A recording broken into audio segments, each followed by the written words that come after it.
Assalamualaikum warahmatullahi wabarakatuh. Kami dari kelompok 3. Pada kesempatan kali ini, kami akan mempresentasikan materi tentang optimisme dan hope. Kelompok kami beranggotakan 3 orang. Yang pertama ada Amalia Mufidah, lalu yang kedua ada saya sendiri, Talita Paupis Salsabila, lalu yang ketiga ada Windy Haziara Lukman. Untuk materi yang pertama akan disampaikan oleh Windy. Nah, untuk pembahasan pertama ada pengertian hope dan optimisme. Pada dasarnya, hope dan optimisme adalah dua konsep yang berkaitan dengan sikap seseorang terhadap masa depan, tetapi keduanya memiliki makna dan fokus yang sedikit berbeda. Nah, hope atau harapan di sini adalah perasaan atau keyakinan bahwa masa depan akan lebih baik dan bahwa kita memiliki kemampuan untuk mewujudkannya. Harapan ini tuh bukan hanya soal berpikir positif, tetapi juga melibatkan motivasi dan strategi untuk mencapai tujuan. Nah, harapan ini terdiri dari dua komponen utama, yaitu ada agency thinking atau pemikiran agen. Nah, ini adalah keyakinan bahwa kita memiliki kontrol dan kemampuan untuk mengubah masa depan melalui usaha dan tekad kita. Seseorang yang memiliki agency thinking percaya bahwa dirinya memiliki kekuatan untuk meraih tujuan yang diinginkan. Mereka tidak hanya berharap, tetapi mereka juga yakin bisa mengusahakan segala sesuatu agar harapan tersebut menjadi kenyataan.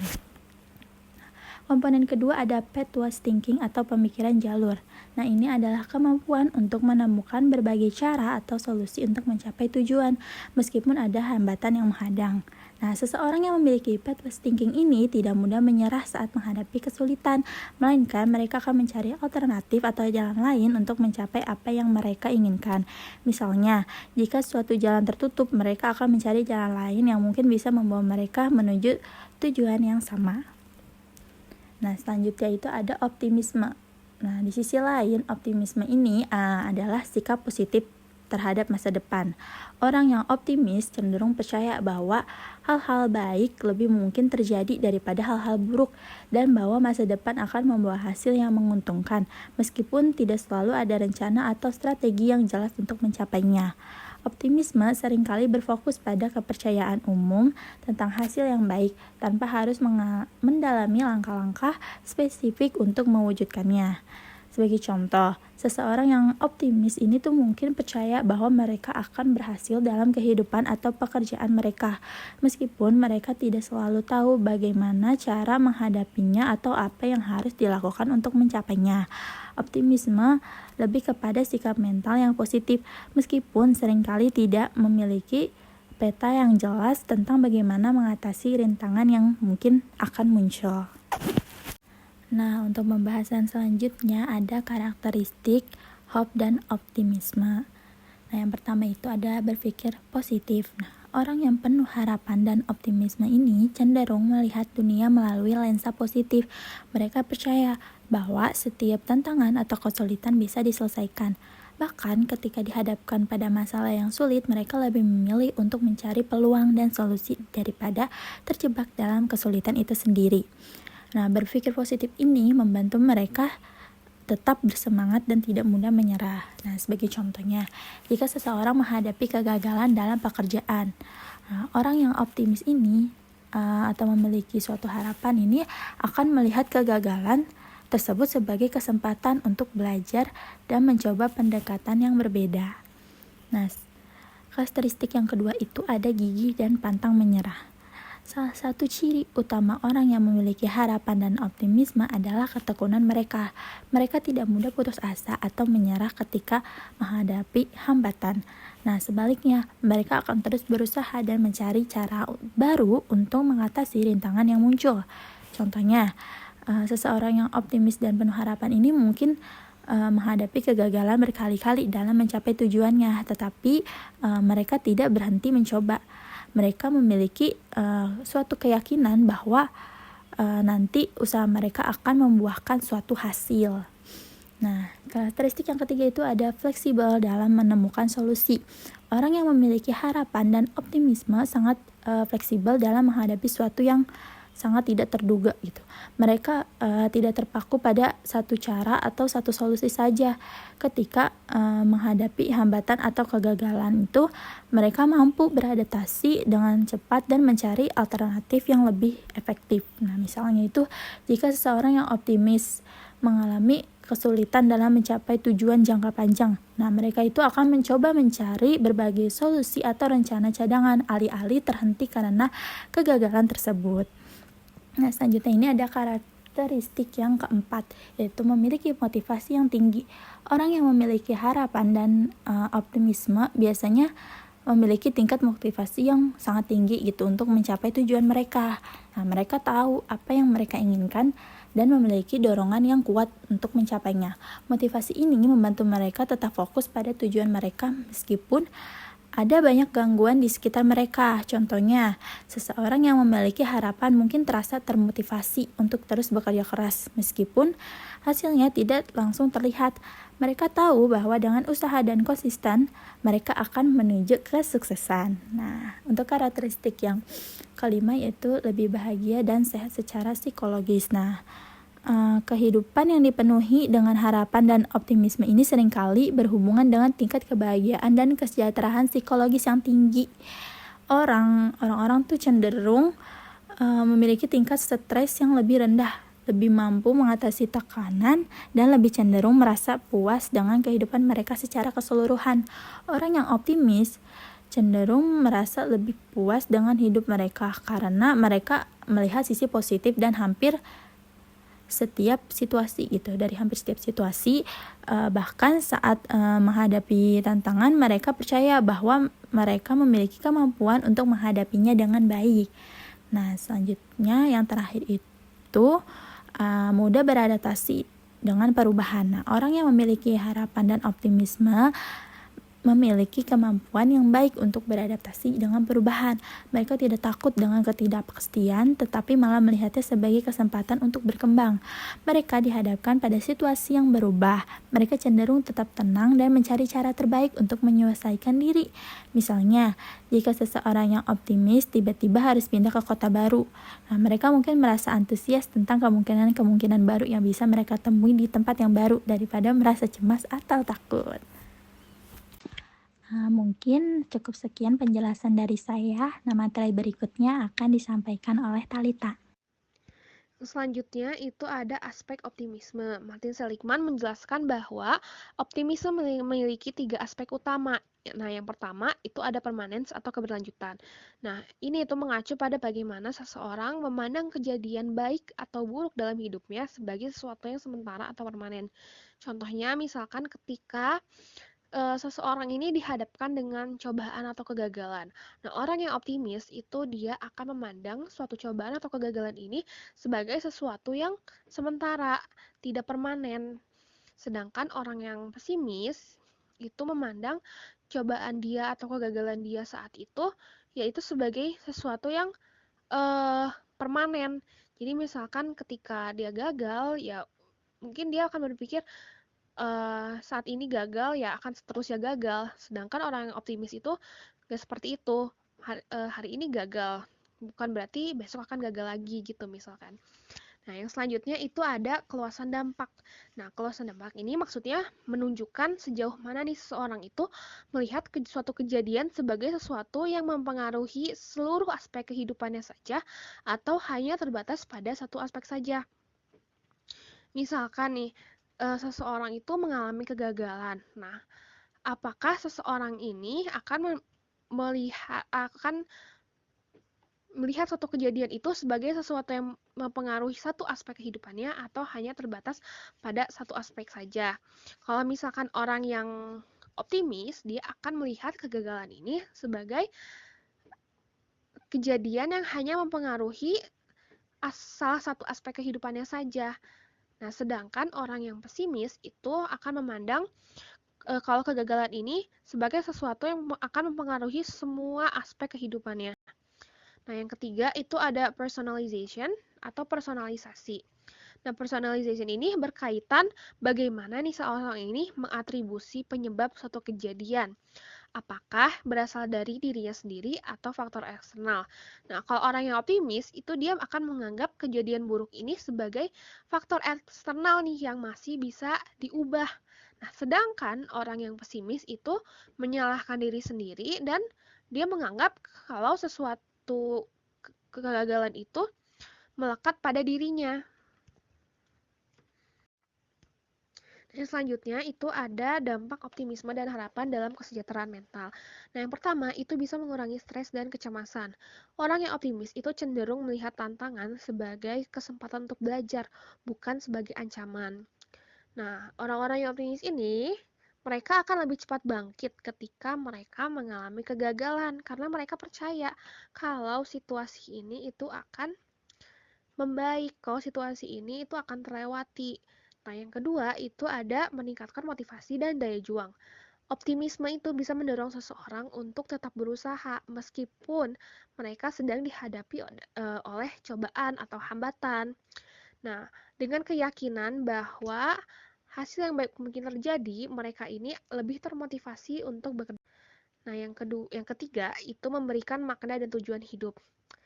Harapan itu bisa membuat seorang memiliki arah dalam hidup dan merasa bahwa hidup mereka berarti. Orang yang memiliki harapan itu cenderung merancang masa depan yang lebih baik. Nah, yang keempat itu ada meningkatkan kesehatan mental atau resiliensi. Nah, saat menghadapi kesulitan, orang yang memiliki penuh harapan itu mereka lebih mampu untuk menemukan cara untuk bagaimana mengatasi masalah tersebut. Mereka tidak mudah menyerah dan mampu menyesuaikan diri dengan keadaan sulit. Nah, yang selanjutnya itu ada faktor yang mempengaruhi optimisme dan juga harapan. Untuk optimisme yang pertama itu ada hubungan dengan orang tua dan lingkungan keluarga. Nah, keharmonisan dalam keluarga, terutama hubungan yang penuh kasih sayang antara orang tua dan anak, itu ternyata dapat membantu seorang anak untuk mengembangkan pandangan hidup yang lebih positif dan percaya bahwa mereka itu bisa menghadapi masalah dengan baik. Yang kedua itu ada self-esteem atau harga diri. Seseorang dengan harga diri yang cenderung lebih optimis karena mereka merasa layak dan mampu meraih keberhasilan dalam hidup. Nah, sebaliknya, orang yang punya harga diri rendah itu dapat menghambat optimisme dan membuat seseorang merasa pesimis. Nah, yang ketiga itu ada dukungan sosial dari teman sebaya. Nah, persahabatan yang sehat, dukungan dari teman sebaya itu dapat meningkatkan rasa percaya diri dan memberikan perspektif yang lebih positif terhadap kehidupan yang pada gilirannya itu akan membuat seseorang itu lebih optimis. Nah, yang keempat itu ada pengalaman hidup dan lingkungan. Nah, pengalaman hidup yang positif di masa lalu seperti misalkan keberhasilan dalam menghadapi kesulitan itu dapat membangun optimisme. Nah, lingkungan yang mendukung juga dapat meningkatkan rasa percaya diri dan pandangan positif terhadap kehidupan. Nah, yang keempat juga ada kondisi ekonomi.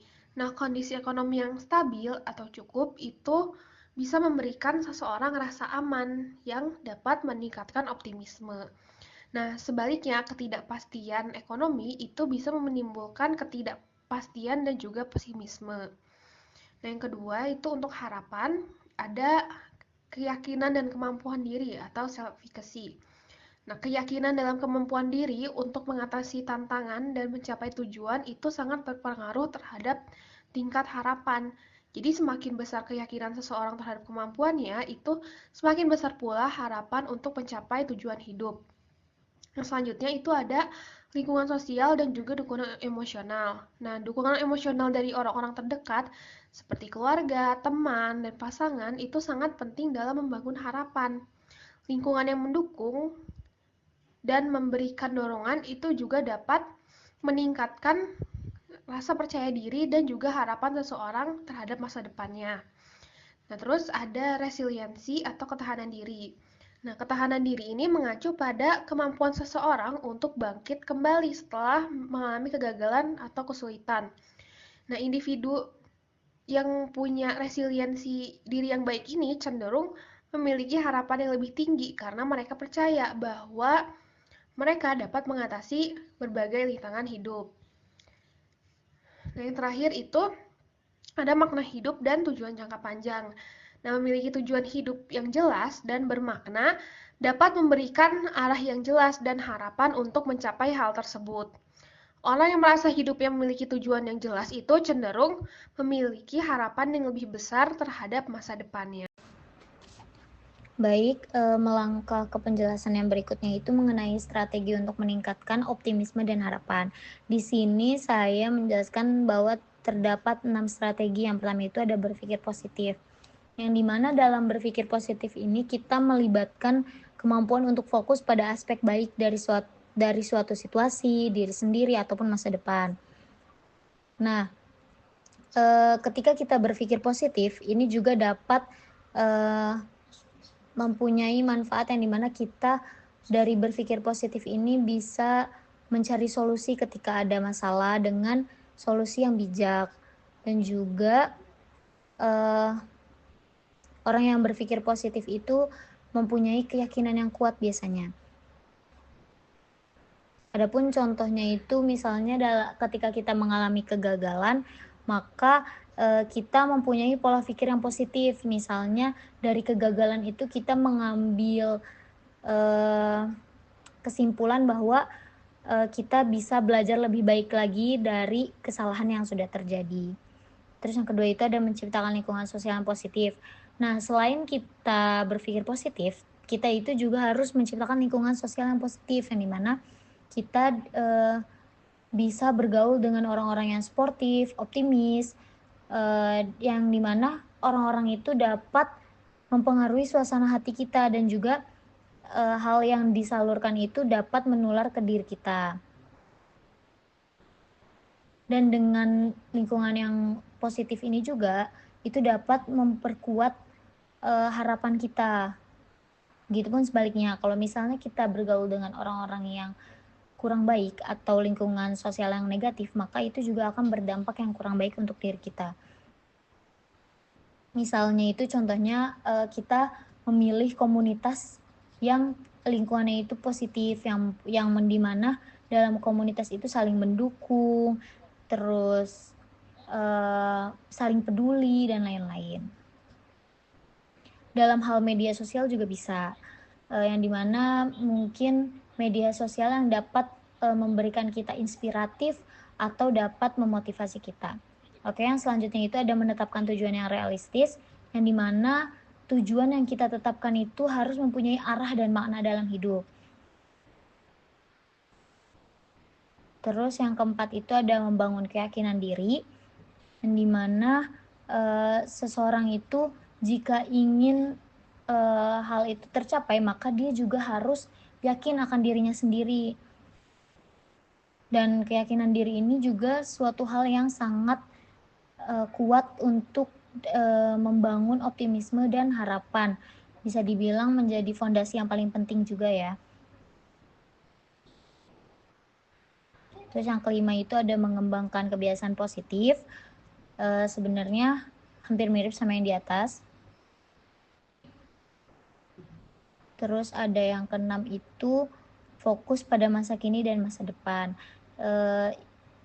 Intinya kita itu harus fokus untuk masa depan, jangan melihat hal-hal yang mungkin kurang baik, jangan terlalu difikirkan lebih lama.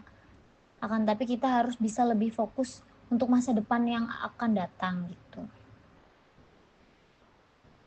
Oke, mungkin intinya kesimpulan dari 6 strategi ini adalah hal yang sangat penting untuk membangun fondasi dalam kekuatan optimisme dan harapan.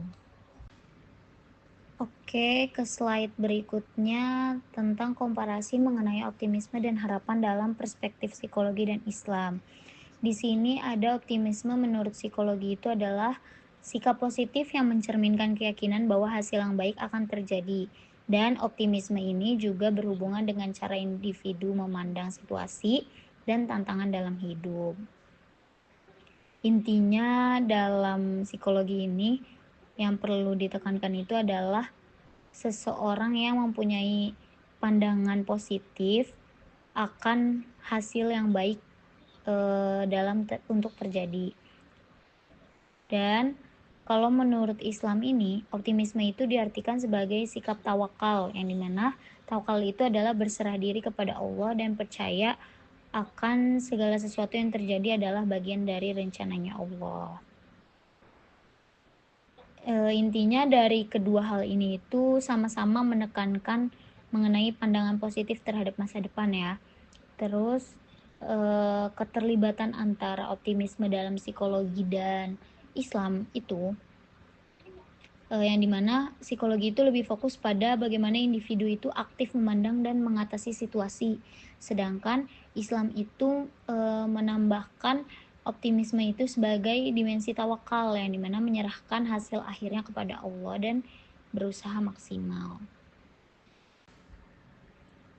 Oke, selanjutnya slide terakhir itu mengenai komparasi dalam optimisme dan harapan dalam perspektif psikologi dan Islam. Kan yang slide sebelumnya itu membahas mengenai optimisme ya. Selanjutnya mengenai harapannya, yang dimana di sini harapan menurut psikologi itu adalah didefinisikan sebagai proses kognitif yang melibatkan keyakinan bahwa tujuan itu dapat dicapai serta adanya rencana untuk mencapainya.